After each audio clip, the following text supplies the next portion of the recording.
Welcome back to Old Paths for Today's Women and our study of the book of Romans and the doctrines of grace as Paul wrote about them in these wonderful chapters that we have. We have been looking at total depravity and undeserved election, and that's where we're going to be heading into today, because I want to talk about one of the hardest doctrines to understand. But since we've spoken so much about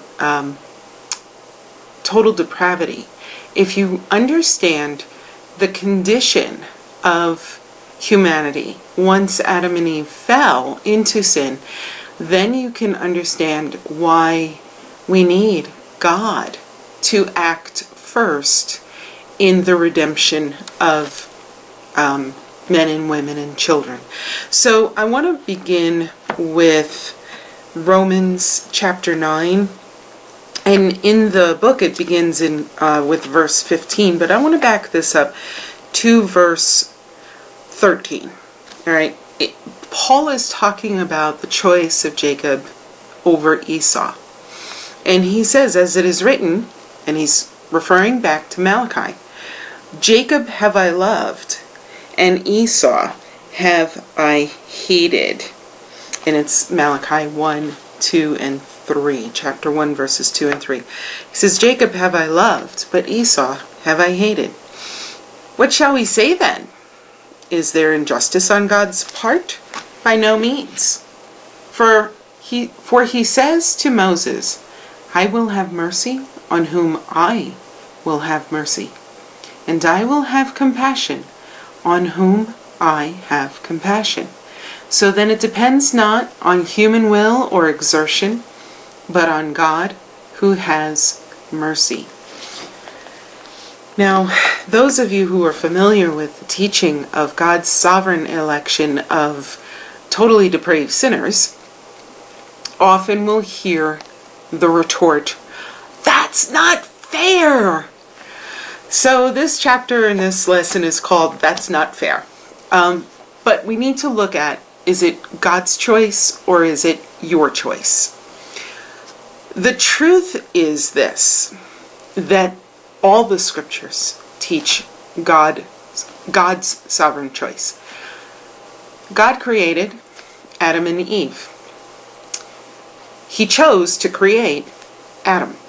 He chose then to create Eve for Adam. Then we see that God chose Seth after Cain murdered Abel.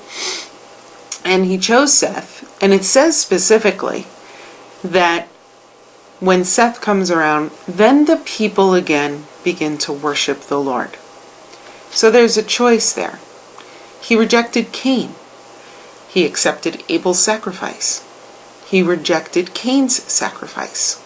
Why? Because God is sovereign.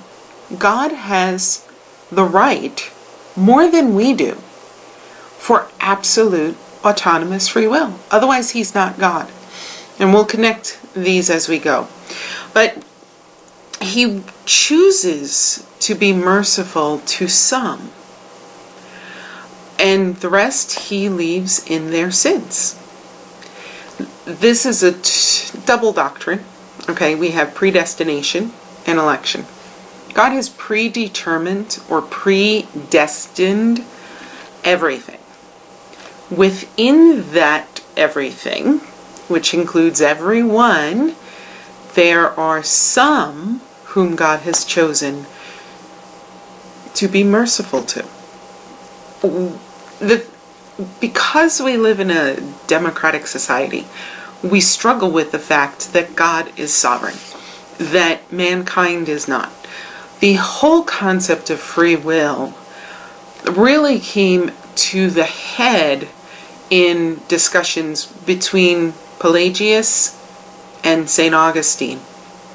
And it was the prayer of St. Augustine that pretty much blew the head of Pelagius, and he just was like, what? Augustine said, Lord, command what you will, and will what you command. That was his prayer. Lord, command what you want, and will what you command. In other words, God, you have these sets of commands that I can't do, so you need to give me the will to do them. And Pelagius was like, no, no, no, no, no. We have free will. God's not in charge of that. And so began the discussion and a long time debate between the free will of man and the free will of God. And that's what it basically comes down to. Is God free to do what he wants to do? And because he is righteous and holy and just, everything he chooses to do is righteous and holy and just? Or do we look at it from the human standpoint and say, no, no, no, we have free will? I often ask those who argue against this, can a fish fly? And the answer is, well, no. They can jump out of the water, but we know that's not flight. That is not like an eagle taking flight over the Rockies. We're talking about, can a fish of its own will just suddenly fly? Or better yet, let's take the scripture that says, can the leopard change its spots?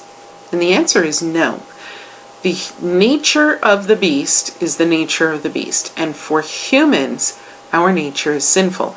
It is willful. It is adamantly against God. So the limitations of our free will is that we can only go as far as our nature permits us. So if I'm spiritually blind, it means I can't see spiritual things. If I am spiritually deaf, it means I can't hear spiritual things. If I am spiritually dead, it means, in fact, I cannot respond at all to spiritual things. Let's go back to the concept of that's not fair. If you want fair, you want justice. Justice is fair. Justice looks at sins and crimes, and justice says you are condemned. That's justice. So my sins and my crimes and my sinful and willfulness against the Lord, if I want justice, then I want condemnation for that. But if I want grace, that's mercy. The same as a criminal goes to the judge, he does not beg for justice. The victim says, I want justice. The criminal says, I want mercy. And whose decision is it to give that criminal mercy? It's the choice of the judge. And if God is the judge of all things, then it is his choice.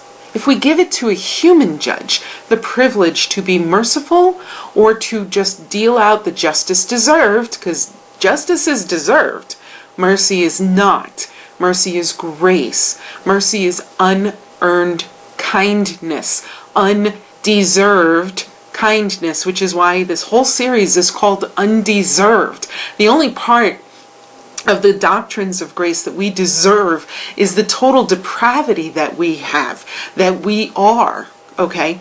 So you want fair? Fair is getting what you deserve. Fair is getting justice. Grace is receiving something undeserved. Grace does not give you what is fair. It gives you something that is undeserved. Justice gives you what is earned. And so justice demands that rebels be tried for treason, that thieves be imprisoned for taking what is not theirs, that murderers surrender their life for the lives or the life that they took, that adulterers be punished for their unfaithfulness, and Jesus said, for looking at another who is not your spouse. That is adultery. Murder is the thought. So we're dealing with something more than just concretes. We're dealing with even our thoughts and our minds and the intent of our heart. Justice demands that liars be shut out because they cannot be trusted, that haters be rejected, and that enemies be defeated. So if you want fair, then hell awaits you. But if you want mercy, then you're asking for something undeserved. We all have rebelled against the eternal Holy One of Israel. And justice is what we deserve. But again, if you want something that is undeserved, then you need to look to grace for that. And grace works itself out in God choosing some sinners to receive what is undeserved. Otherwise, it's deserved. If everyone gets the same grace, then it's not grace anymore because it's just standard. And God's grace is never standard and never common. Grace cannot be common. Okay, God's providence is common, but grace is not. Grace is very, very different. So those who advocate for common grace are incorrect as well. Those who advocate that everybody gets mercy, well then it's no longer mercy, it's standard. Mercy is undeserved. Mercy is rare. Mercy is special. Mercy is unique. It is not standard, it is not common. If you want mercy, you must ask the Lord for it. It does not just come to everyone. Grace is not given to everyone and you do with it as you want. Grace is given to those whom the Lord has chosen.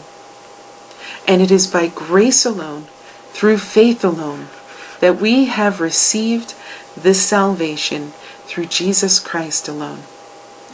We will continue in the next issue as we look at specific verses concerning predestination. So please come back and enjoy this series, this particular segment of Undeserved, which is called That's Not Fair.